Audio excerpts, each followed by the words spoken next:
Hello बच्चा party, मैं प्रशांत पाठक आप सबका फिर से स्वागत करता हूं रोशन सा स्टडी पॉइंट पर। बच्चों, चैप्टर 4 नेशनल इनकम, आपने पहले न्यूमेरिकल का कॉन्सेप्ट सीखा, फिर आपने कुछ न्यूमेरिकल क्वेश्चन किए और अब आपको पता है 3 विधियां हैं और तीनों विधियों में कुछ सावधानियां हैं जो आपको ध्यान रखनी पड़ेंगी। तो हम आज उसी की बात करने वाले। ध्यान देना। सबसे पहले मूल्य वृद्धि विधि, एक तो इसका दूसरा नाम आपको याद होगा उत्पादन विधि।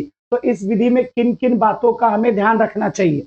सबसे पहली चीज देखो क्या लिखा हुआ है, मध्यवर्ती वस्तु को राष्ट्रीय आय में शामिल नहीं किया जाता है। बिल्कुल पहचान लीजिए, ध्यान रखिए कि मध्यवर्ती वस्तु को राष्ट्रीय आय में नहीं लेते। क्यों नहीं लेते? क्योंकि मध्यवर्ती वस्तु का मूल्य पहले से ही अंतिम वस्तु में जुड़ा हुआ है। उदाहरण के लिए अगर मैं बात करूं आपकी बुक, तो आपकी बुक जो है वो अंतिम वस्तु है, लेकिन उसको बनाने में जो पेज यूज हुए हैं वो क्या है, मध्यवर्ती। और आपकी किताब के मूल्य में उस पेज का मूल्य पहले से ही जुड़ा हुआ है। तो याद रखो, मध्यवर्ती वस्तु को राष्ट्रीय आय में नहीं लेना, नहीं तो आप दोहरी गणना की समस्या में फंस जाओगे। ठीक है, कर लो इसको स्क्रीनशॉट।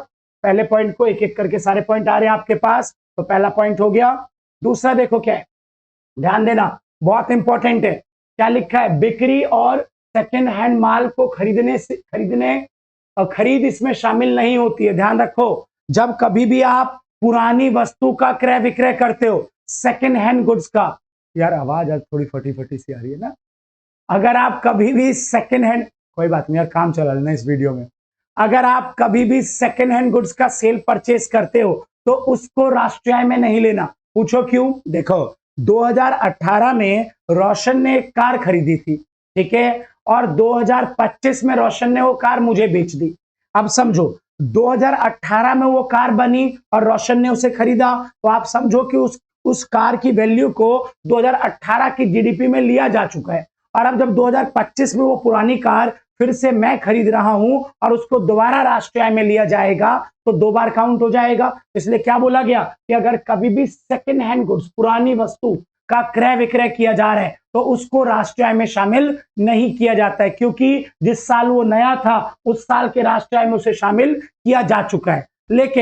लेकिन आपको इस बात पे भी गौर फरमाना है कि भाई पुरानी चीजों का क्रय विक्रय तो नहीं लेंगे, लेकिन उसको बिकवाने या खरीदवाने वाले व्यक्ति का कमीशन।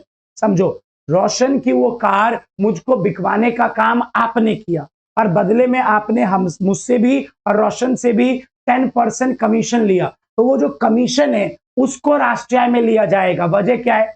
आपने सेवा कब दी, आपने रोशन की कार मुझे बिकवाने का काम कब किया, 2025 में, तो आपका कमीशन 2025 की जीडीपी में लिया जाएगा, लेकिन पुरानी कार के क्रय विक्रय को 2025 के जीडीपी में शामिल नहीं किया जाएगा। ये बात आपको ध्यान रखनी है। बोलो ठीक हो? अब फटे हुए बांस जैसी आवाज आ रही है, लेकिन मैं क्या करूं, सॉरी, मेरा गला थोड़ा खराब चलता है। बताइए, पॉइंट ठीक है? कल गर्म पानी पी के आऊंगा तुम्हारे लिए, ठीक है, फिर अच्छी वीडियो बनाऊंगा। चलो ध्यान दो, दूसरा पॉइंट ठीक, 2 पॉइंट दे दी मैंने आपको। पहला पॉइंट मध्यवर्ती वस्तु राष्ट्रीय आय में नहीं लेंगे क्योंकि उसका मूल्य अंतिम में जुड़ा हुआ है। और दूसरा पॉइंट, पुरानी वस्तुओं के क्रय विक्रय को नहीं लेंगे, लेकिन जो बिकवाएगा, खरीदवाएगा, उसका कमीशन या ब्रोकरेज लेंगे। और क्यों नहीं लेंगे पुरानी वस्तु? क्योंकि राष्ट्रीय आय में पहले से ही लिया जा चुका है जिस साल वो बना था। चलो जी, स्क्रीनशॉट कर लेना दूसरे पॉइंट पे। तीसरे पे आ जाओ, देखो तीसरा क्या लिखा हुआ है। ये सब किसकी सावधानियां है? किसकी सावधानियां है? उत्पादन विधि की। तीसरा पॉइंट देखो, स्व उपभोग। स्व उपभोग समझते हो ना, खुद के लिए उपयोग कर लेना। स्व उपभोग के लिए सेवाओं का उत्पादन राष्ट्रीय आय में शामिल नहीं होता है। स्व उपभोग के लिए सेवाएं, उदाहरण देता हूं, मैं अभी आप लोगों को पढ़ा रहा हूं, ठीक है। अब मान लो मैं ऑफलाइन क्लास ले रहा हूं और उस क्लास में एक बच्चा बैठा हुआ है जो मेरा खुद का रियल ब्रदर है, मेरा सगा भाई है, ठीक है। अब बताओ, उसको जो मैं पढ़ा रहा हूं, क्या उस सेवा का मूल्यांकन करना संभव है? नहीं। आप समझो मेरी बात, अगर कोई व्यक्ति खुद को कोई सेवा देता है, अपने परिवार को कोई सेवा देता है, तो वो सेवा जो है उसका पैसों के मूल्य में, पैसों के रूप में मूल्य बताना बड़ा मुश्किल है। आप बोलो, मम्मी आपके जो कपड़े धो के देती है, पापा आपके लिए, मतलब सॉरी, मम्मी आपके लिए जो खाना बनाती है, चलो क्या आप इन चीजों के मूल्य को मतलब एस्टिमेट कर सकते हो? क्या आप बता सकते हो कि मम्मी की एक रोटी बराबर कितने रुपए? एक बच्चे से मैंने पूछा, कहता हाँ 10 रुपए, ढाबे में 10 रुपए की मिलती है। बेटा ढाबे वाला उस प्यार के साथ नहीं बनाता ना, जिस प्यार के साथ किसने बना के दिया है, माँ ने। समझ गए मेरी बात? तो अगर कोई भी व्यक्ति अपने परिवार को सेवाएं दे रहा होता है तो उन सेवाओं के मूल्य को आप अनुमान नहीं लगा सकते। और इसलिए क्या बोला गया कि स्व उपभोग के लिए सेवाएं अगर कोई दे रहा है किसी को तो उसको राष्ट्रीय आय में शामिल नहीं किया जाएगा। वजह क्या है? उसका अनुमान लगाना संभव नहीं है। चलो जी, स्क्रीनशॉट करना तीसरे पॉइंट को। चौथे पे आ जाओ, देखो क्या है। अगर सेवाएं तो नहीं लेंगे, लेकिन अगर स्व उपभोग के लिए वस्तु का उत्पादन किया जाता है तो इसे राष्ट्रीय आय में शामिल करते हैं। इस बात को समझ लो। आपकी खुद की, मान लो पापा की जूतों की एक दुकान है और आप वहां गए और वहां से 1 पेयर ऑफ शूज, एक जोड़ी जूते आप लेके आ गए, तो उस जूते को जो आप अपनी ही दुकान से लाए हो, उस जूते की वैल्यू को राष्ट्रीय आय में लिया जाएगा। तो आप याद रखो, स्व उपभोग के लिए वस्तु है तो राष्ट्रीय आय में लेंगे, लेकिन स्व उपभोग की सेवा है तो उसको राष्ट्रीय आय में शामिल नहीं करेंगे। तो वस्तु को क्यों लेंगे? क्योंकि वस्तु का अनुमान लगाना संभव है। वो जो एक जोड़ी जूते आप लेके आए पापा की दुकान से, वो पापा को 500 रुपए का पड़ा था। आपकी दुकान में वो 500 रुपए का आता है, आप निकाल के ले आए, तो अनुमान तो लगाया जा सकता है ना कि 500 रुपए का वो जूता था। तो याद रखो, अगर स्व उपभोग वस्तु का किया जा रहा है तो राष्ट्रीय आय में लेंगे, और सेवा का किया जा रहा है तो नहीं लेंगे। भाई बहुत इंपॉर्टेंट टॉपिक है, तो अच्छे से पढ़ लेना। 4 पॉइंट हो गए, 5वें पे पहुंचो। देखो क्या है 5वां। जिन मकान में कौन रह रहा है? मकान का मालिक खुद रह रहा है। ध्यान दो, मालिकाना हक वाले घरों का अनुमानित मूल्य शामिल किया जाना चाहिए। जिन घरों में मकान का मालिक खुद रह रहा है वहां का अनुमानित किराया राष्ट्रीय आय में लिया जाएगा। सपोज करो अभी हम जहां से वीडियो बना रहे हैं वो रोशन का मान लो अपना घर है। ये जो घर है ये रोशन का अपना घर है। अगर मान लो रोशन का ये अपना घर ना होता तो क्या होता? मतलब सपोज करो ये खुद इस घर में रह रहा है, अगर ये खुद इस घर में ना रह रहा होता तो क्या होता? किसी को ये घर किराए पे देता। मेरी बात समझो, ये हम जहां पे अभी हैं, मान लो ये 50 या 100 गज की एक जगह है, और जहां पे अभी हम हैं 50 गज की इस जगह का किराया तकरीबन 10,000 रुपए है, एग्जाम्पल।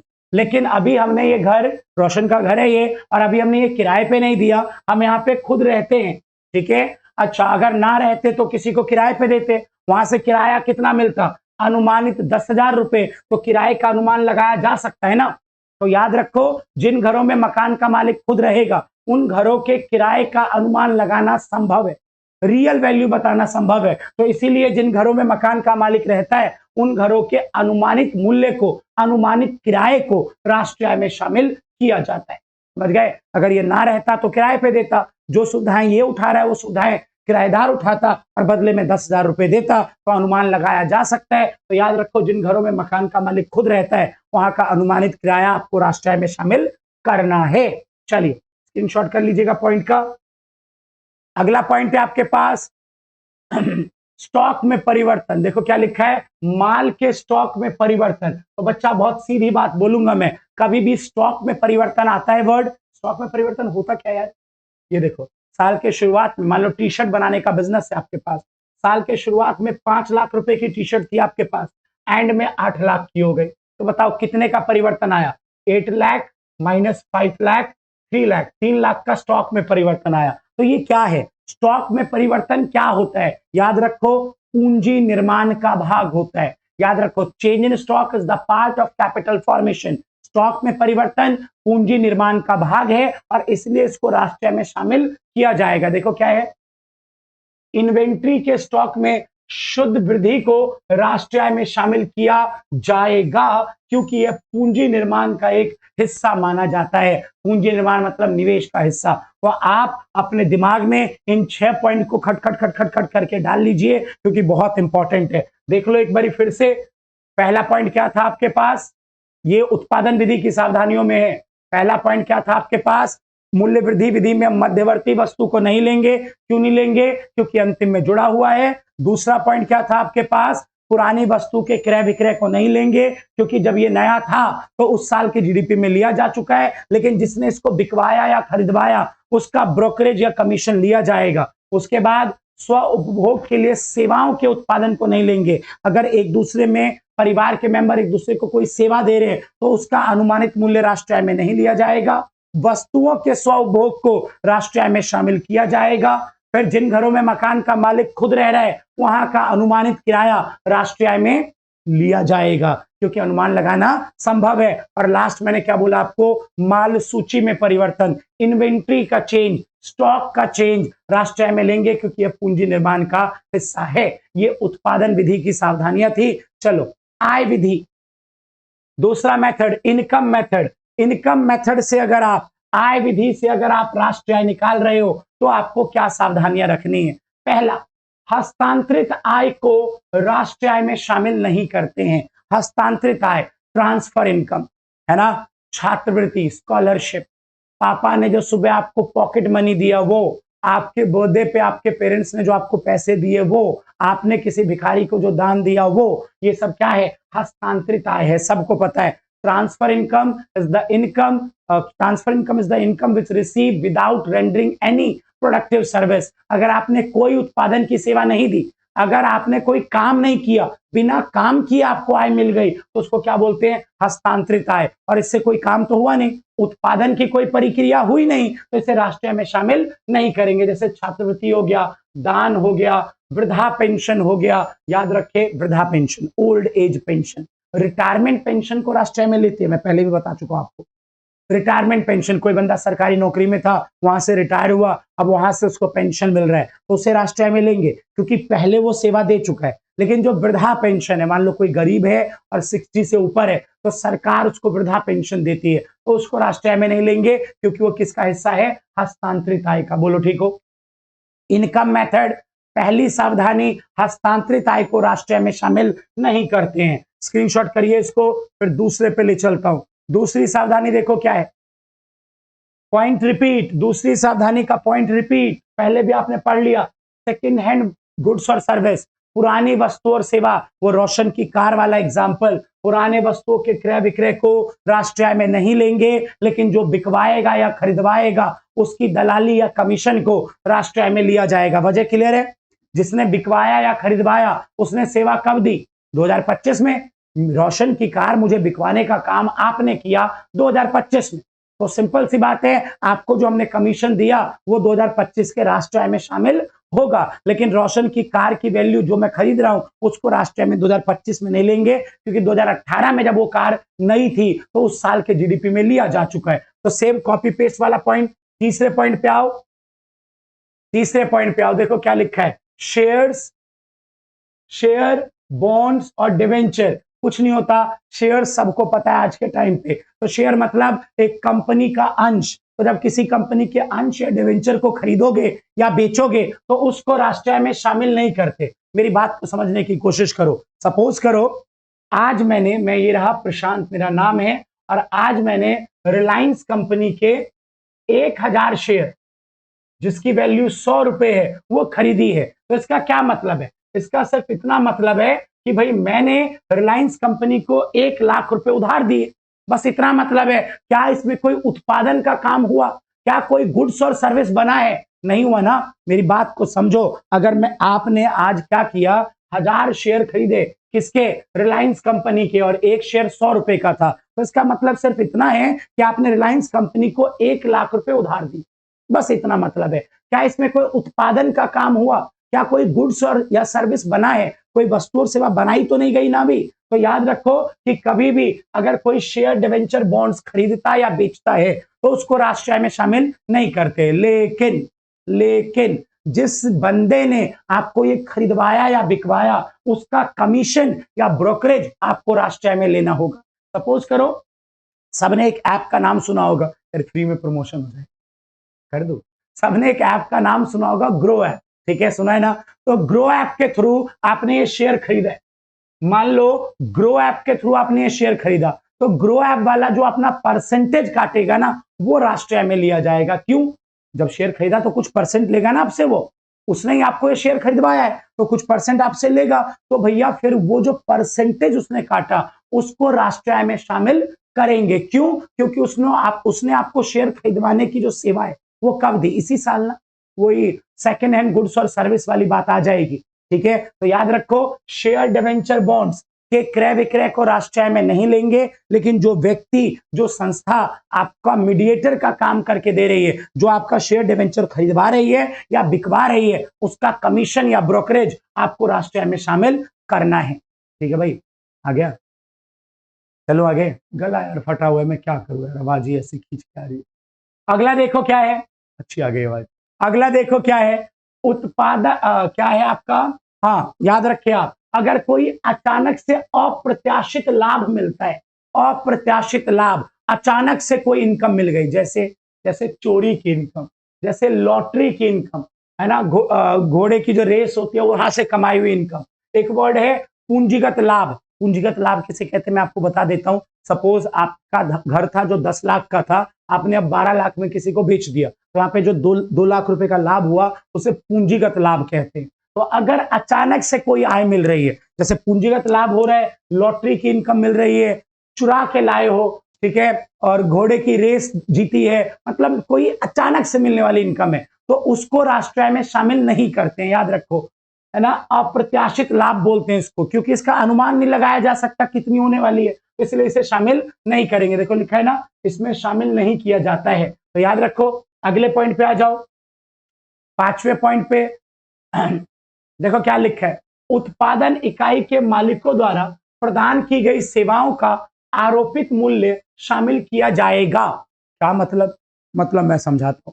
सपोज करो आपने एक दुकान खोली, राशन की दुकान है, ठीक है। अब राशन की दुकान है तो अब वहां पे एक लड़का चाहिए जो मतलब दुकान पे काउंटर भी संभाल ले मान लो, और सामान वामान भी निकाल के दे दे। तो अब आपने क्या प्लान किया, आपने कहा यार अभी मेरा इतना बजट तो है नहीं कि मैं दुकान पे छोटू रख पाऊं, एक काम करता हूं मैं ही छोटू बन जाता हूं। मतलब आप खुद ही अपनी दुकान में काम कर रहे हो, ग्राहक जो आ रहा है उसको सामान वामान निकाल के दे रहे हो, ये सारा काम आप खुद ही कर रहे हो। तो आप हो उस बिजनेस के मालिक, और आप खुद ही अपने बिजनेस में कोई सेवा दे रहे हो, तो आपका जो अनुमानित सैलरी होगा, यार छोटू रखते तो 5,000 रुपए देते ना कम से कम, तो अब आपको वो नहीं देना पड़ रहा है, तो आप अपनी जेब में वो 5,000 रुपए रख रहे हो, तो उस अनुमानित सैलरी को राष्ट्रीय आय में शामिल किया जाएगा। समझ गए मेरी बात? देखो क्या कह रहा है, उत्पादन इकाइयों के स्वामी, वो दुकान के स्वामी आप ही हुए ना, द्वारा प्रदान की गई सेवा, अब आप सेवा दे रहे हो ना, ऐसा छोटू काम कर रहे हो, आरोपित मूल्य शामिल किया जाएगा, इसको राष्ट्रीय आय में शामिल किया जाएगा। ये बात आपको ध्यान रखनी है, ठीक है। क्यों किया जाएगा? क्योंकि अनुमान लगाना संभव है। चलिए कर लीजिए स्क्रीनशॉट, अगले पॉइंट पे आ जाओ जरा, ध्यान देना क्या है, पिछली बचत से किया गया भुगतान। पुराना कोई बचाया हुआ पैसा अगर उससे आप भुगतान करते हो, बेटा उससे एक ही भुगतान होता है, मैं बता देता हूं, टैक्स। पुरानी बचत से जो हम भुगतान करते हैं उसको क्या बोलते हैं हम? टैक्स बोलते हैं, कर बोलते हैं। तो अगर कोई कर दिखा आपको, जैसे मृत्यु शुल्क, ये क्या होता है, जब कोई मरता है तो उसका डेथ सर्टिफिकेट बनवाना पड़ता है, वहां पे जो टैक्स देना पड़ता है। उपहार कर, गिफ्ट टैक्स, ब्याज कर, इंटरेस्ट टैक्स, इन सबको राष्ट्रीय आय में शामिल नहीं किया जाता है। वजह क्या है, क्यों नहीं किया जाता? बचत क्या है? बचत है आय का हिस्सा। सपोज करो पहले आपने, पिछले साल आपने 1 लाख रुपए कमाए थे, उसमें से आपने 40,000 रुपए बचा लिए थे, और अब इस साल इस पैसों से आपको 5,000 का टैक्स देना पड़ रहा है। तो आप मेरी बात समझो, ये जो 40,000 है जो आपने बचाया, वो इस आय का हिस्सा है, और ये आय पिछले साल की इनकम में ली जा चुकी है। सिंपल ऐसे समझ लो। वरना ये समझ लो कि अगर कभी भी कोई भी टैक्स दिखता है, तो टैक्स क्या है? टैक्स है हस्तांतरित भुगतान, ट्रांसफर पेमेंट, बिना कोई काम के आपने सरकार को कुछ कमाई का हिस्सा दे दिया, इसको टैक्स कहते हैं। तो टैक्स एक तरीके से ट्रांसफर पेमेंट है, हस्तांतरित भुगतान है, और इसलिए किसी भी टैक्स को हम राष्ट्रीय आय में शामिल नहीं करते हैं। याद रखें, payment out of past saving, पुराने बचाए हुए पैसों में से पेमेंट, जिस पेमेंट को हम क्या कहते हैं? कर का भुगतान, पेमेंट ऑफ टैक्स, को राष्ट्रीय आय में शामिल नहीं करते हैं। क्यों नहीं करते? क्योंकि इसको पहले ही राष्ट्रीय आय में लिया जा चुका है। कैसे लिया जा चुका है? ये इनकम का हिस्सा था, इस पिछले साल की इनकम का, इसलिए से लिया जा चुका है। तो आप देख लो, आय विधि की 6 बातें, 6 बातों पर ध्यान दो जो इनकम मेथड में आपने देखा। सबसे पहला क्या देखा? ट्रांसफर इनकम, हस्तांतरित आय। क्या होता है पता है ना? फ्री में मिलने वाली इनकम, बिना काम के, राष्ट्रीय आय में नहीं लेंगे। सेकेंड हैंड गुड्स के सेल परचेज को नेशनल इनकम में नहीं लेंगे, ब्रोकरेज कमीशन लेंगे। शेयर डिवेंचर बॉन्ड्स के सेल परचेज को नेशनल इनकम में नहीं लेंगे, लेकिन इसका भी ब्रोकरेज या कमीशन लेंगे। अचानक से मिलने वाली आय, जिसको लॉटरी इनकम या फिर पूंजीगत लाभ भी होता है इसके अंदर, तो इसको राष्ट्रीय आय में नहीं लेंगे। जिन बिजनेस के मालिक खुद अपने बिजनेस में काम कर रहे हैं, सपोज करो मैं अपने बिजनेस में, मैं अपने ट्यूशन सेंटर में खुद ही टीचर एज अ टीचर इको पढ़ाता हूं। अगर मैं ना पढ़ाता तो मैं किसी इको के टीचर को बुलाता, मान लो उसे 50,000 रुपए की सैलरी देता, तो अब मुझे नहीं देना पड़ता है ना, खुद के मेरे जेब में वो पैसे आ जाते हैं। तो ऐसे अगर कोई भी बिजनेस का मालिक अपने बिजनेस में किसी भी प्रकार की सेवा देता है तो उसका अनुमानित मूल्य राष्ट्रीय आय में लेना है। उसके अलावा पिछली बचत से किया गया भुगतान राष्ट्रीय आय में नहीं लेना है। चलिए, ये आय विधि की सावधानियां थी। आ जाइए व्यय विधि पर। और बच्चा पार्टी कोई नया पॉइंट नहीं है, सारे पॉइंट पिछले उठा उठा के बोलूंगा मैं। ध्यान दो, पहला देखो आपने देख लिया ये पॉइंट, आप देख के बताओ मुझे कमेंट में, चलो बोलना। मध्यवर्ती वस्तु, पीछे पढ़ा उत्पादन विधि में ना, मध्यवर्ती वस्तु को राष्ट्रीय आय में शामिल नहीं किया जाता है। क्यों? क्योंकि अंतिम में जुड़ा हुआ है, आप देख चुके हो पहले। दूसरा देखो हस्तांतरित भुगतान, ट्रांसफर पेमेंट। अरे ट्रांसफर इनकम का दूसरा नाम है ट्रांसफर पेमेंट।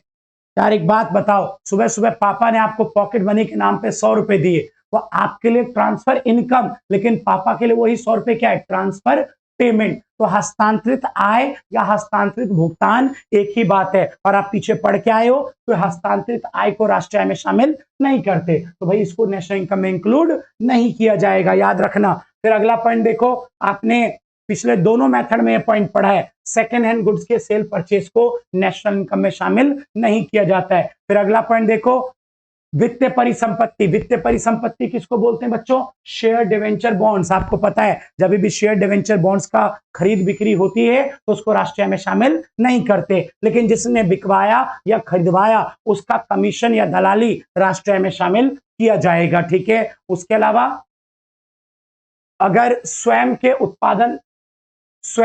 उत्पादन पर व्यय, मैं बता चुका हूं, अगर कोई व्यक्ति अपने उपयोग के लिए वस्तु का उत्पादन करता है तो उसे राष्ट्रीय आय में लिया जाएगा। आपकी फैक्ट्री में ये टी शर्ट बन रही है और आपने निकाल के पहन लिया, तो वस्तु के उपभोग को, स्व उपभोग को राष्ट्रीय आय में शामिल करते हैं, लेकिन सेवा के स्व उपभोग को राष्ट्रीय आय में शामिल नहीं करते हैं। तो ये 5 पॉइंट व्यय विधि के, और पांचों पीछे से कॉपी पेस्ट मारे हमने। देख लो एक बार फिर से पांचों पॉइंट। पहला क्या है?